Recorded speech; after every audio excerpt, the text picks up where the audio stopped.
हवेली के बरामदे में एक आरामदायक कुर्सी पर बैठी रिया अपने हाथों में एक पुरानी पीले पड़ चुके कागज को थामे हुए थी। ये कागज रिया के दादाजी ने लिखा था, जिनकी मृत्यु 5 साल पहले हो गई थी। हर शब्द में उनका प्यार और रिया के लिए उनका संदेश साफ झलक रहा था। जब तुम बड़ी हो जाओगी, दादाजी ने लिखा था, तुम्हें एक ऐसा रहस्य मिलेगा जो तुम्हारे परिवार के इतिहास को हमेशा के लिए बदल देगा। उस रहस्य का आखिरी अध्याय केवल वही पढ़ सकता है जिसके दिल में सच्चाई और हिम्मत हो। रिया ने इस बात को बचपन से सुन रखा था, लेकिन उसे कभी ये नहीं पता था कि ये रहस्य क्या है। हवेली के हर कोने में बचपन की यादें छिपी थीं। रिया को याद आया कि कैसे वो और उसका भाई अमन सूरज की पहली किरण के साथ ही यहाँ खेलने निकल पड़ते थे। उनका सबसे पसंदीदा स्थान दादाजी की लाइब्रेरी थी। वहाँ हजारों किताबें थीं, जिनमें से हर एक में एक नई दुनिया छिपी थी। अमन, जो रिया से 2 साल बड़ा था, हमेशा कहता था, रिया, इस हवेली में एक राज छिपा है, मैं इसे एक दिन जरूर खोजूंगा। लेकिन अमन का सपना अधूरा रह गया। कुछ साल पहले एक सड़क दुर्घटना में उसकी मौत हो गई थी और उसके साथ ही रिया के जीवन का सबसे खुशनुमा हिस्सा भी कहीं खो गया था। आज रिया हवेली में अकेली थी।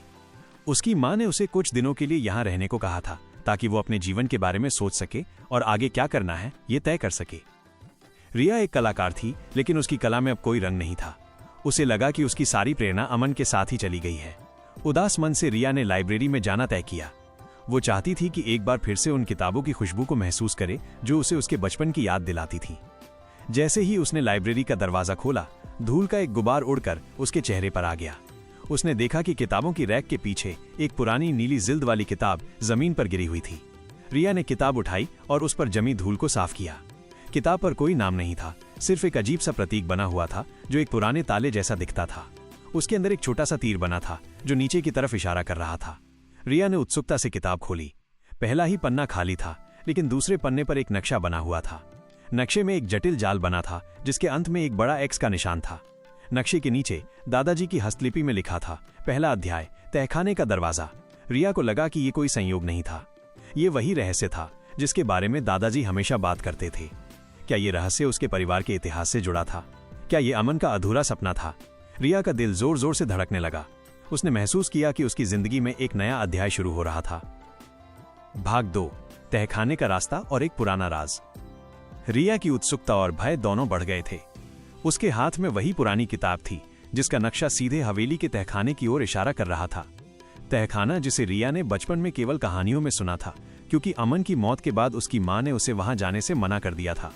उस तहखाने के बारे में एक अजीब सी चुप्पी थी। रिया ने एक पुरानी टॉर्च उठाई और सीढ़ियों की ओर बढ़ी। हर कदम पर एक अजीब सी गूंज सुनाई देती थी, जैसे कोई सदियों से वहां का इंतजार कर रहा हो। हवा में नमी और मिट्टी की गंध थी। जैसे जैसे वो नीचे उतरती गई, ठंड बढ़ती गई और अंधेरा गहराता गया। टॉर्च की रोशनी में रिया ने देखा कि दीवारों पर काई जमी हुई थी और मकड़ी के जाले लटक रहे थे। आखिरकार वो तहखाने के सबसे निचले हिस्से में पहुंची। सामने एक लोहे का भारी दरवाजा था जिस पर वही प्रतीक बना हुआ था जो किताब पर था, एक पुराना ताला और उसके अंदर एक छोटा सा तीर जो नीचे की तरफ इशारा कर रहा था। रिया ने सोचा कि इस दरवाजे को खोलना आसान नहीं होगा, लेकिन जैसे ही उसने उसे छुआ, एक अजीब सी ऊर्जा का एहसास हुआ। दरवाजे से एक धीमी मधुर धुन निकली और वो धीरे धीरे खुल गया। रिया ने डरते डरते अंदर झांका। अंदर एक बड़ा कमरा था जहां धूल और मकड़ी के जाले नहीं थे, बल्कि सब कुछ साफ सुथरा था। कमरे के बीच में एक बड़ा लकड़ी का मेज था जिस पर एक लैंप जल रहा था। लैंप के पास एक पुरानी डायरी और एक छोटी सी चाबी रखी थी। दीवार पर एक बड़ी तस्वीर लगी थी जिसमें 3 लोग थे।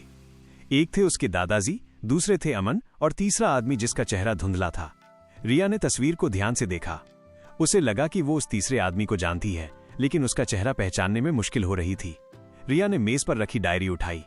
वो उसके दादाजी की हस्तलिपि में लिखी थी। पहले पन्ने पर लिखा था, मेरा अंतिम अध्याय। रिया ने डायरी खोलकर पढ़ी। डायरी में लिखा था कि ये कमरा उसके परिवार के राजों का खजाना है। उसके दादाजी ने ये कमरा अपने 3 सबसे खास लोगों के लिए बनाया था।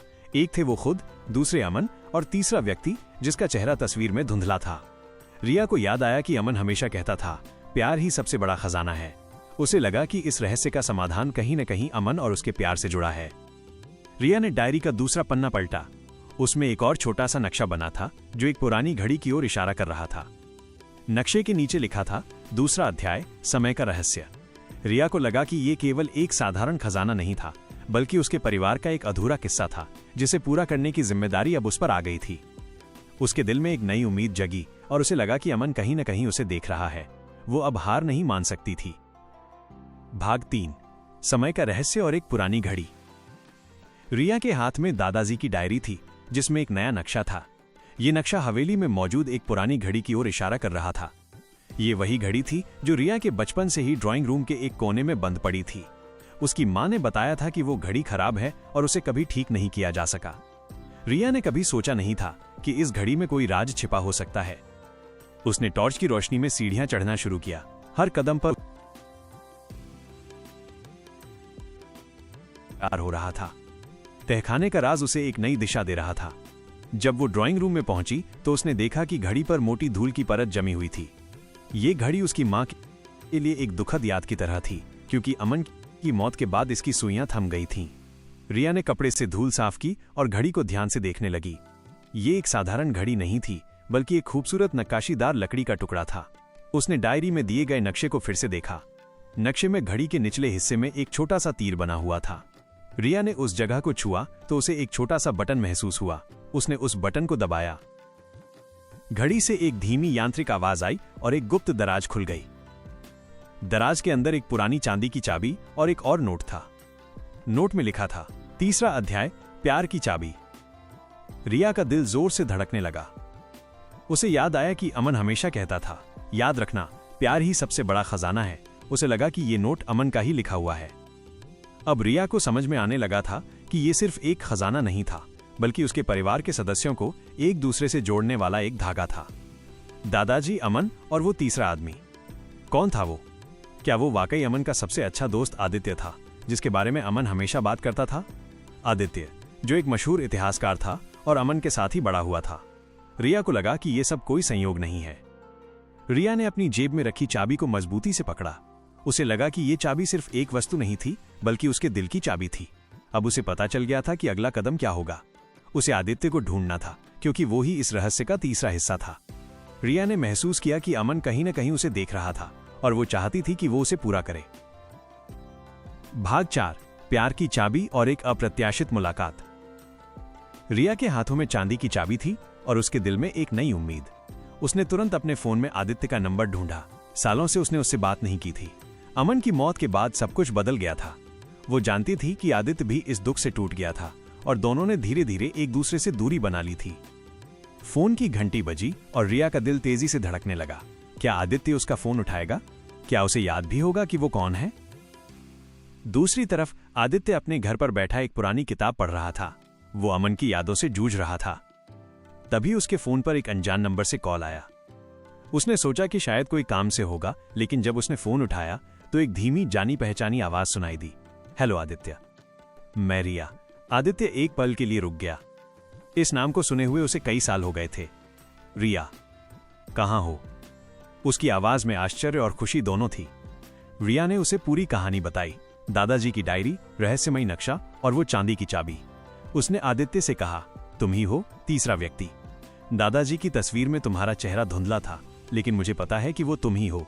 ये सब अमन से जुड़ा है। आदित्य को कुछ भी समझ नहीं आ रहा था। उसने हमेशा सोचा था कि अमन के दादाजी की मृत्यु एक सामान्य घटना थी, लेकिन अब उसे लग रहा था कि इसमें कुछ गहरा राज छिपा है। उसने रिया से कहा, मैं अभी आता हूं, तुम इंतजार करो। लगभग 4 घंटे बाद आदित्य हिमाचल की शांत वादियों में रिया की हवेली के सामने खड़ा था। उसने रिया को देखा। वो वैसी ही थी जैसी उसने उसे आखिरी बार देखा था, शांत और सुंदर। लेकिन उसकी आंखों में अब एक नई चमक थी जो पहले नहीं थी। रिया ने उसे गले लगाया और दोनों की आंखों में आंसू थे। ये आंसू दुख के नहीं, बल्कि वर्षों बाद एक दूसरे को फिर से पाने की खुशी के थे। उन्होंने एक दूसरे से अपनी जिंदगी के बारे में बात की और आदित्य ने अमन की यादें ताज़ा की। उसने बताया कि कैसे अमन हमेशा उससे कहता था कि उसके दादाजी के पास एक राज है और वे तीनों मिलकर उसे सुलझाएंगे। जब रिया ने उसे वो चांदी की चाबी दी तो आदित्य ने उसे ध्यान से देखा। ये वही चाबी है जो अमन ने मुझे अपनी मौत से एक दिन पहले दिखाई थी। उसने कहा था कि ये प्यार की चाबी है। रिया और आदित्य दोनों को एहसास हुआ कि इस रहस्य का आखिरी अध्याय केवल वे दोनों मिलकर ही सुलझा सकते हैं। भाग 5 अंतिम अध्याय, प्यार, बलिदान और एक नया सच। आदित्य के हाथों में चांदी की चाबी थी और उसकी आंखों में एक नई चमक। उसने कहा, अमन ने मुझसे कहा था कि अगर कभी कोई मुसीबत आए तो इस चाबी को हमेशा अपने पास रखना। उसने कहा था कि ये प्यार की चाबी है। रिया और आदित्य दोनों को एहसास हुआ कि इस रहस्य का आखिरी अध्याय केवल वे दोनों मिलकर ही सुलझा सकते हैं। उनके सामने दादाजी की डायरी और उस पर रखा लकड़ी का संदूक था, जिसे उन्होंने वर्षों से अनदेखा कर रखा था। वे वापस तहखाने में गए। मेज पर रखी डायरी के बगल में एक छोटा सा लकड़ी का संदूक था। रिया ने चाबी से संदूक खोला। संदूक के अंदर एक और नोट था और उसके नीचे एक पुराना बंद लिफाफा था। लिफाफे पर दादाजी की हस्तलिपि में लिखा था, अंतिम अध्याय। रिया ने लिफाफा खोला और अंदर एक पुराना लेकिन सुरक्षित रखा हुआ पत्र था। पत्र में दादाजी ने अपने दिल की बात लिखी थी। उन्होंने लिखा था कि ये रहस्य इसलिए बनाया था ताकि उनके बच्चे और पोते पोतियां हमेशा एक दूसरे से जुड़े रहें। उन्होंने लिखा था, मेरा सच्चा खजाना सोना चांदी नहीं बल्कि प्यार और एक दूसरे पर भरोसा है। मैंने ये सब इसलिए किया ताकि तुम सब मिलकर इस रहस्य को सुलझा सको और एक दूसरे के करीब आ सको। रिया और आदित्य दोनों की आंखों में आंसू थे। उन्हें एहसास हुआ कि दादाजी ने यह सब इसलिए किया था ताकि वे अमन की मौत के बाद एक दूसरे से दूर न हो जाएं। उन्होंने अमन को भी इस रहस्य का हिस्सा बनाया था ताकि वो हमेशा उनके साथ रहे। पत्र में दादाजी ने आगे लिखा था कि उन्होंने एक नया बिजनेस शुरू किया था जो गरीब बच्चों को मुफ्त शिक्षा देता था। ये बिजनेस एक गुप्त जगह पर था और उस जगह का पता सिर्फ उन्हीं तीनों को था। वो जगह कोई और नहीं बल्कि उनके दिल में थी। इस बिजनेस को आगे बढ़ाना ही असली खजाना है। रिया और आदित्य ने एक दूसरे को देखा। उन्हें पता चल गया था कि उनका अगला कदम क्या होगा। वे दादाजी के बिजनेस को आगे बढ़ाएंगे और अमन के सपनों को पूरा करेंगे। उन्होंने अपनी जिंदगी को एक नया मकसद दे दिया था। अगले कुछ हफ्तों में रिया और आदित्य ने मिलकर काम करना शुरू किया। रिया ने अपनी कला का इस्तेमाल करके बच्चों को पढ़ाना शुरू किया और आदित्य ने अपने इतिहास के ज्ञान का इस्तेमाल करके उनके लिए एक नया स्कूल बनाया। वे दोनों अपने अपने जीवन में एक नया अध्याय लिख रहे थे और उन्हें लगा कि दादाजी और अमन हमेशा उनके साथ हैं। एक शाम जब वे दोनों उस स्कूल में बैठे थे, रिया ने कहा, शायद ये हमारा अंतिम अध्याय नहीं है बल्कि एक नई शुरुआत है। आदित्य ने मुस्कुराते हुए कहा, सही कहा, और ये शुरुआत प्यार से हुई है जो सबसे बड़ा खजाना है। भाग 6, एक नई शुरुआत और भविष्य की नींव। रिया और आदित्य ने दादाजी के पत्र में लिखा हुआ संदेश पढ़ा और उनकी आंखों में एक नई उम्मीद जगी। उन्होंने तुरंत काम करना शुरू कर दिया। सबसे पहले उन्होंने हवेली के एक खाली हिस्से को स्कूल में बदलने का फैसला किया। रिया ने अपनी कला का उपयोग करके दीवारों को सुंदर चित्रों से सजाया। उसने फूलों, पक्षियों और बच्चों को पढ़ते हुए चित्रित किया। हर एक चित्र में एक कहानी थी और हर कहानी में एक प्रेरणा। आदित्य ने अपने इतिहास के ज्ञान का उपयोग करके एक पाठ्यक्रम तैयार किया। वो बच्चों को न केवल किताबें पढ़ाना चाहता था बल्कि उन्हें जीवन के बारे में भी सिखाना चाहता था।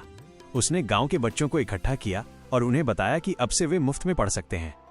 शुरुआत में बच्चे और उनके माता पिता झिझक रहे थे, लेकिन जब उन्होंने रिया और आदित्य का जुनून देखा तो वे मान गए। पहले दिन स्कूल में केवल 5 बच्चे आए, लेकिन जैसे जैसे दिन बीतते गए बच्चों की संख्या बढ़ती गई। रिया और आदित्य ने मिलकर बच्चों के लिए एक ऐसी जगह बनाई जहां वे सिर्फ पढ़ते ही नहीं थे बल्कि खेलते, गाते और अपनी कल्पनाओं को पंख देते थे।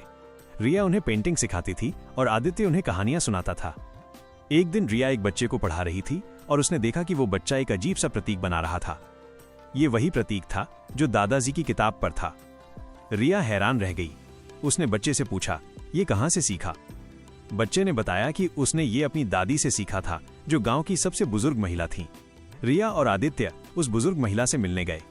महिला ने बताया कि ये प्रतीक उनके परिवार में पीढ़ी दर पीढ़ी से चला आ रहा है। ये प्रतीक ज्ञान की कुंजी का प्रतिनिधित्व करता है। उसने बताया कि रिया के दादाजी ने ही इस गांव के लोगों को पढ़ना लिखना सिखाया था। वो एक गुप्त शिक्षक थे जिन्होंने अपना पूरा जीवन गांव की भलाई के लिए समर्पित कर दिया था। रिया को लगा कि उसे एक और रहस्य मिल गया है। ये सिर्फ एक खजाना नहीं था बल्कि उसके परिवार की विरासत थी। रिया और आदित्य को एहसास हुआ कि वे सिर्फ एक स्कूल नहीं चला रहे थे बल्कि एक ऐसी परंपरा को आगे बढ़ा रहे थे जो उनके दादाजी ने शुरू की थी। अब रिया को लगा कि उसके जीवन में कोई खालीपन नहीं था। उसकी कला में अब रंग था और उसके दिल में एक मकसद। आदित्य भी अपने जीवन से खुश था और उसे लगा कि अमन की यादें हमेशा उनके साथ रहेंगी। भाग 7, ज्ञान की कुंजी और एक नया मकसद। रिया और आदित्य उस बुजुर्ग महिला की बात सुनकर हैरान रह गए थे। उन्हें ये जानकर खुशी हुई कि उनके दादाजी ने सिर्फ एक खजाना नहीं छिपाया था बल्कि एक ऐसी विरासत छोड़ गए थे जो पीढ़ियों तक चलती रही थी। वे उस गांव के गुप्त शिक्षक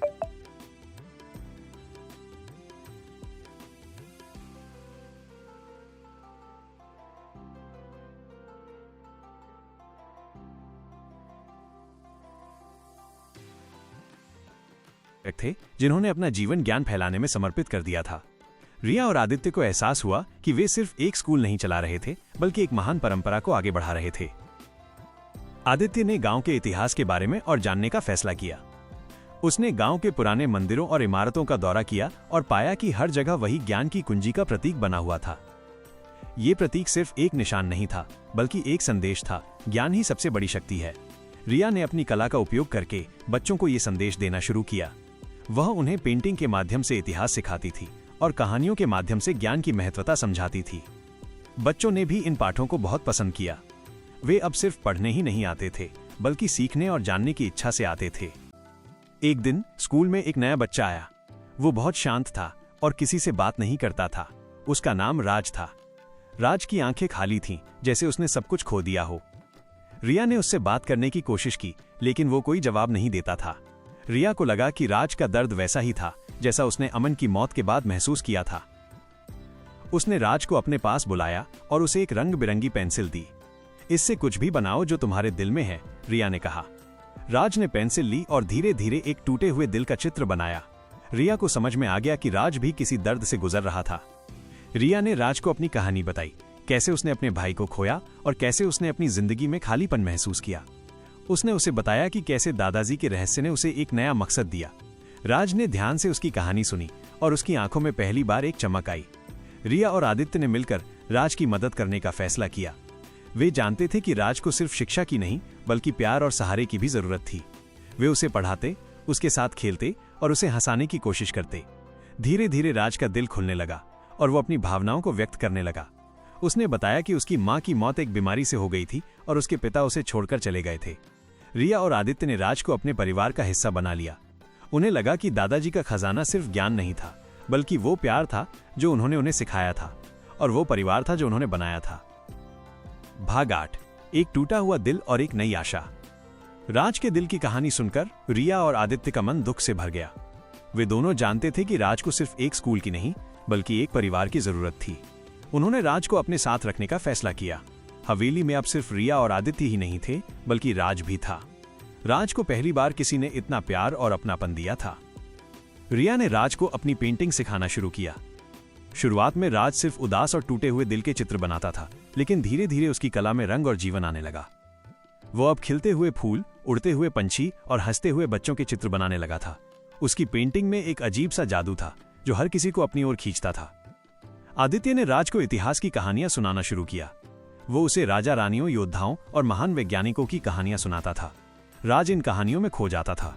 वो पहली बार अपनी जिंदगी में एक मकसद महसूस कर रहा था। उसे लगा कि वो भी एक योद्धा बन सकता है जो अपने दर्द से लड़ सकता है। एक दिन जब राज पेंटिंग कर रहा था तो उसने एक पुराना चित्र देखा। ये चित्र उसके दादाजी ने बनाया था। चित्र में एक बड़ा पेड़ था और पेड़ के पास एक टूटा हुआ झूला था। राज ने उस चित्र को देखकर कहा, ये वही जगह है जहां मेरी मां मुझे कहानियां सुनाती थीं। रिया और आदित्य हैरान रह गए। राज ने बताया कि उसके बचपन में उसकी मां उसे इस पेड़ के पास लाती थीं और उसे अपनी दादी की कहानियां सुनाती थीं। रिया और आदित्य ने उस पेड़ को ढूंढने का फैसला किया। उन्हें लगा कि शायद उस जगह पर भी कोई राज छिपा हो। उन्होंने राज को साथ लिया और उस जगह की ओर बढ़े। जब वे वहां पहुंचे तो उन्होंने देखा कि वो पेड़ अभी भी वहीं था, लेकिन झूला टूटा हुआ था। पेड़ के तने पर एक अजीब सा प्रतीक बना हुआ था, जो वही ज्ञान की कुंजी का प्रतीक था। प्रतीक के पास एक छोटा सा छेद था। रिया ने अपनी जेब में रखी चांदी की चाबी निकाली और उसे उस छेद में डाला। चाबी फिट हो गई और एक छोटा सा दराज खुल गया। दराज के अंदर एक पुराना भूरे रंग का लिफाफा था। लिफाफे पर लिखा था, राज के लिए। रिया, आदित्य और राज तीनों हैरान थे। लिफाफे में क्या था? क्या ये भी दादाजी का कोई राज था? उन्हें लगा कि इस कहानी का अंतिम अध्याय अभी बाकी था। भाग 9, एक मां का संदेश और एक पुराना वादा। रिया ने धीरे से लिफाफा खोला। उसके अंदर एक और पत्र था जिसे राज की मां ने लिखा था। पत्र में लिखा था, मेरे प्यारे राज, अगर तुम ये पत्र पढ़ रहे हो तो इसका मतलब है कि तुम बड़े हो गए हो। मैं जानती हूं कि मैं तुम्हारे साथ नहीं हूं, लेकिन मेरी आत्मा हमेशा तुम्हारे साथ रहेगी। मैं तुम्हें यह बताना चाहती हूं कि तुम्हारे दादाजी ने सिर्फ ज्ञान का खजाना नहीं छोड़ा, बल्कि उन्होंने हमारे लिए एक नई जिंदगी छोड़ी है। रिया और आदित्य हैरान रह गए। राज की मां, जो रिया के दादाजी की सबसे अच्छी दोस्त थीं, वो तीसरा चेहरा जो तस्वीर में धुंधला था।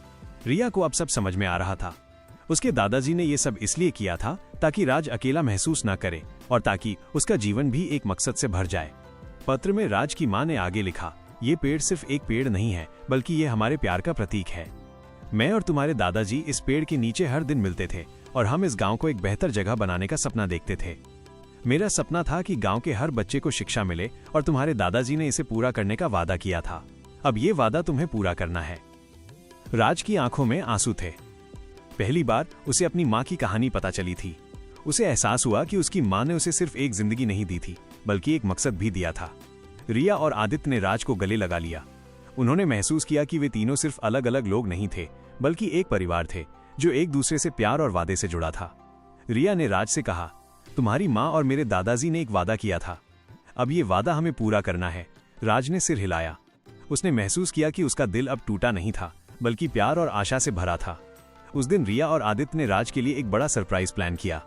उन्होंने गांव में एक बड़ा समारोह आयोजित किया और गांव वालों को राज की माँ और दादाजी के वादे के बारे में बताया। गांव वालों को भी ये जानकर खुशी हुई कि उनके दादाजी ने उनके लिए इतना कुछ किया था। उन्होंने वादा किया कि वे सब मिलकर इस सपने को पूरा करेंगे। राज ने पहली बार लोगों के सामने अपनी पेंटिंग प्रदर्शित की। उसकी पेंटिंग में अब दर्द नहीं, बल्कि खुशी थी। उसकी पेंटिंग में उम्मीद थी, और वो उम्मीद उसके दिल में थी।